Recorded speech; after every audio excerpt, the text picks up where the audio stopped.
Hey guys, welcome back to the Rob Pop YouTube channel, your pit stop for all things Eurovision this year. And we are here for Benidorm Fest 2024, semi-final 2. Now, if you've seen my first video for this, I responded to the first semi-final.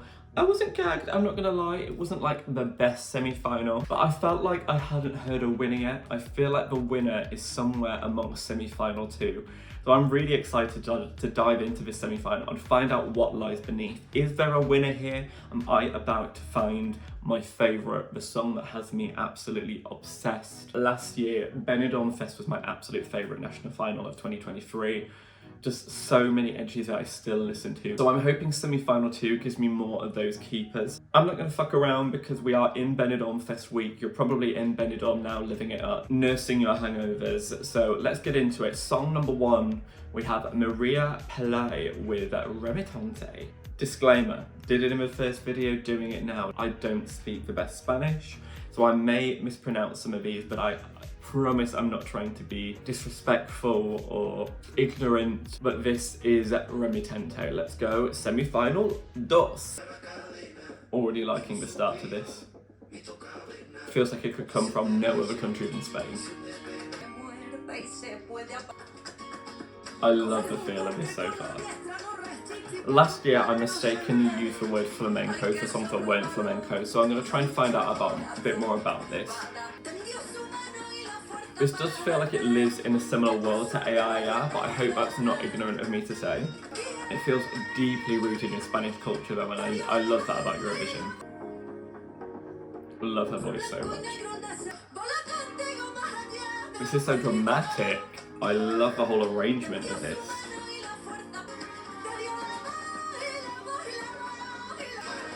It feels equal levels energetic, but also dramatic and emotional, but then kind of fun at the same time. I really like this!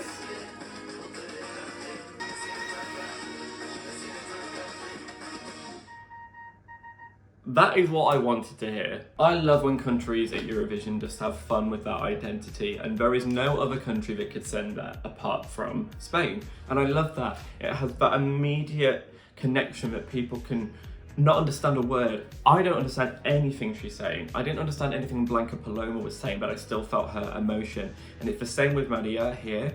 I don't know what the fuck she's saying, but girl, I am living. But it kind of has that universal feel through it that I'm sort of living through the drama. I know there's some chaos going on. I know there's real emotion behind it, but it also has a real excitement behind it. It's not like a ballad where you're sat there like wanting to cry. If anything, it's kind of like a sat on the edge of your seat waiting for what's next. It's building and building, and the instrumentation takes you through to the final minute, you know, the 3rd minute. And it keeps rising and rising. It's exciting for me. I find it really exciting exploring this side of Spain, and performed by someone who I just know. I haven't looked at her Wikipedia, I know nothing about her, but I know that she's experienced. I know that this is not her first rodeo, this is not her first song. She knows her style, she knows what she's doing. This is very good. How do I think it would do at Eurovision? I think last year it did teach me, unfortunately, those 5 points that Spain were robbed with. They should have got way more than 5 points from the public. It does make me worry about this kind of song and whether it has enough universal appeal. But that's only me thinking about it from a Eurovision perspective. If I'm thinking of it completely from a personal perspective, love. Off to a great start. I've got good feelings about semi-final 2. Next we move on to Dellacruz. The song is Beso mañana. But this is going to have kind of like R&B touches to it. Again, the production is much better on this than some songs in semi-final 1. So far. I like this is good. It's not the best song I've ever heard, but like, feels complete in its intention. It's got a nice groove, a nice beat behind it. I can imagine listening to this on the beach in Tenerife as I did last year. See, now I'm thinking about it, this could do with a little tiny bit more oomph as well, but like, less so than some of the other songs in semi-final 1. I do think this does have a strong commercial appeal. This is built to a really good climax. Something that some of the other songs, again, haven't had. It feels complete. I like that we got like an additional sort of beat behind it for the final chorus, which meant that it all came to a good crescendo. I like that song. I think it felt successful in what it was trying to do. It felt very professional, very commercial. Can imagine that hearing it on the radio easily. Again, is it the most exciting song? No. Do I really want to see it at Eurovision? No. Do I think it's good enough to make the final? Yes. I do think it's a lot better than some of the solo male artists in the first semi-final. I believe him more. I thought he was a good performer, a good vocalist. Again, as I said with María for the first song, I get the impression of someone who knows who they are as an artist a bit better. They feel quite confident, they've adopted their own style, and I could see this doing well. I can imagine hearing this in Spain, which is something, to not just create a song that sounds Eurovision ready, but sounds like it could actually do well in your home country. So yeah, I like this song. I do like this song. Moving on to song numero 3. Now we have Marlena, and the song is Amor, verano. It's a good start to the semi-final so far. Let's keep this going. Well, she's sexy and she's cool already, so you know. It's always a good start when you're rooting for the artist. Don't know you, but I'm about to know you. Are they a duo, or is that like a hype woman? It's just got like that nice, easy, beachy vibe. Again, do I know if it has a lot of Eurovision impact? Not sure, it might be a bit too simple.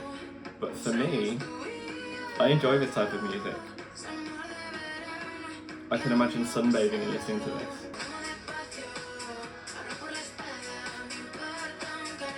This is nice, this is so summery. Maybe the video is helping, but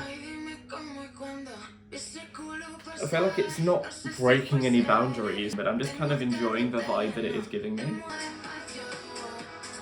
I like this! This is one of my favourite yet. We're talking in Eurovision here because obviously it's been entered to Benidorm Fest. I feel like that could get lost on the night.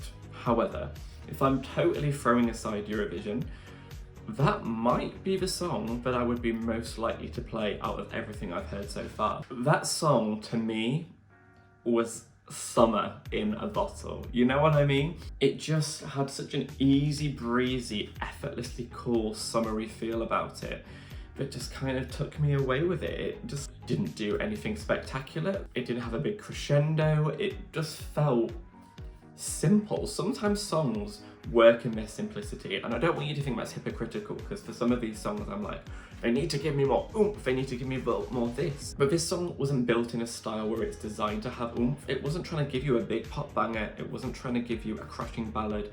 It was just kind of that kind of like summery pop that just kind of washes over you very nicely and just makes you want to like sip a cocktail in the sun. That's what this did for me, and I really, really enjoyed it. But I'm going to be rooting for this. I want to see this in the final. I don't know what they'll do with this live. Like, it doesn't feel like the type of song I often hear enter to Eurovision, because it's kind of, as I say, a little bit low impact. Maybe a little bit too calm for Eurovision. Love! Is that one of the favourites? Is that likely to do well? I'm really intrigued now.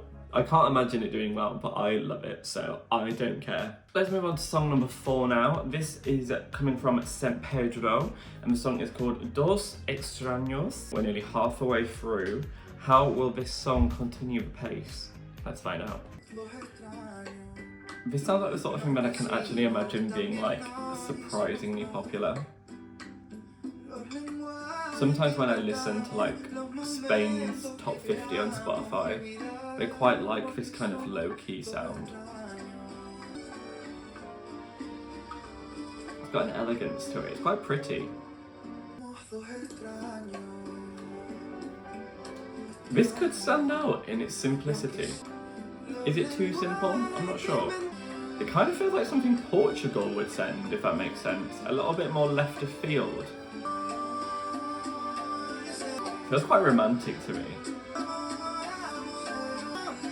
I'm really actually enjoying the simplicity of this. It does feel romantic.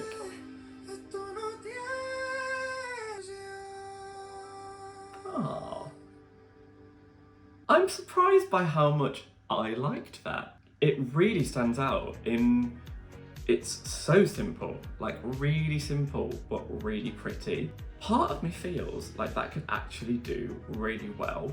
Like, you remember how well Amor did for Salvador Sobral in 2017 is because it stood out in its simplicity. I think through some of his songs, I'm always sort of looking for that upbeat moment that gets me like, yes, yes, yes. But sometimes things stand out for not being like a big party anthem. And also I'm thinking like, when I also think of Spanish ballads, I think of drama a lot of the time. And this year we've got like Mon Amour from France. Italy often sends something quite dramatic. I think this could stand out for just being so subdued, so romantic, but not in a way that's like shouting at you. In a way that just feels like, oh, that's really nice. I mean, I don't feel like they need to do a lot with it. They could literally just stick him on a chair with a guitar. He's got a gorgeous voice. It's just so light and soft. Every now and again they brought in like a classical feel to it, but not often. Most of it was just a very, very simple instrumentation. But his vocals, the song, the melody, and the whole vibe of it is what carries this. This could be a wise choice. Its romance is in its simplicity, its success is in its simplicity, its beauty is in its simplicity. No idea whether it's popular, but there's something in me that just is kind of like, this is charming, weirdly charming. It feels like it should be boring to me, but it's not. I'm intrigued. I'm buying it. I like this. Okay, so far we're 4 for 4 on songs that I really like, so why stop there? Let's keep going. Song number 5 now, we have Caliente by Jorge Gonzaléz, and we're about to turn the pace up a little bit. Judging by this picture I can see of his rather nice looking back, I think we might be. Let's get Caliente. Some dirty horns. This is the most like, stereotypical Spanish feeling so far. This feels like naughty. It's a bit like the first semi-final in me thinking this sounds a bit demo-ish and a bit cheap. It is hot though, and I just know by looking at him he's probably going to give me a really hot live performance. If it, like, this horn bit should feel a bit more anthemic, but it just feels like whoever's blowing on these horns are not blowing with all their might. I like those bits rather. Sweet, sweet.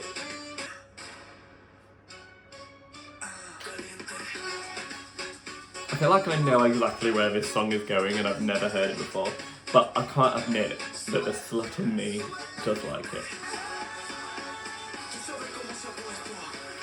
The outro for that was very fun. My biggest takeaway from it is I think it felt a bit predictable. I think if you put like Spanish slutty male into an AI machine, it would come out with that song. Like it felt very 2014 Jason Derulo trumpet swallow. But as a guy who loves a bit of fun, it was fun, and I can't deny that. Like I'm not gonna deny that that was a fun song. It's done dirty by the fact that it follows that San Pedro song, which is so laid back in its class that straight after it is like someone who's throwing all the bells and whistles at it, and it just feels a little bis tacky, but we love tacky. Still, I think this could be quite a fun moment live, one that I look forward to watching. Not bad, not bad. I certainly had a smile on my face during it, which is something. Definitely something. If you watched that first video, I looked so moody, so at least I'm happy. Song number 6 now. This is Yoly Saa, and the song is No Se Me Olvida. I can't believe how much better this semi is than the first one. We're moving back a bit more sort of down tempo here. A bit more artistic, I'm getting. I didn't know where it was going, but I didn't predict this, which is good. We like unpredictable. I think the video is definitely selling the direction of it. I'm not like wowed, there's a certain lack of something grabbing me. I can't put my finger on what it is. People who love their artistic female mid-tempos. This has a definite crowd. Just not sure if it's me. I am enjoying the drama of this as well though. I'm gonna have to see this live to work out how it translates. I feel like it could just do with a little bit more about it for me. It's quite atmospheric though, I do like that. Very experimental. And I'll give it kudos for that. I predict that is going to be a big fan favourite, and people are going to criticise me for not being so sure on that. I'm not overly sold.